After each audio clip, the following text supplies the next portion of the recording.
The 250D is the first Obsidian series mini ITX case. It has the striking but subtle design that Obsidian series is known for. The side panels are solid steel, and the front fascia is brushed aluminum. There's a window on top so you can get a close-up view of your components. In the past, building a mini ITX system usually meant that you had to make some trade-offs on the type of components and cooling that you could use. Most mini ITX cases are fine for basic builds, but at Corsair, we don't do basic, and I'm guessing that you don't either. There's room for a full-size GPU for building a killer gaming rig, and the interior is designed to draw cool air directly over the GPU and CPU so you can overclock if you want.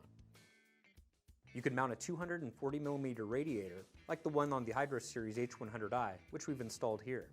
This can help extend the life of your high-performance CPU and give you more overclocking headroom. And you can even install a full-size ATX power supply. This system is using 16GB of Dominator Platinum memory, an Intel 4770K CPU, and a GeForce GTX 770 graphics card. So it's a pretty powerful media or gaming PC in an extremely compact size. It's great for putting on a shelf or a desktop, or just taking it with you to a LAN party.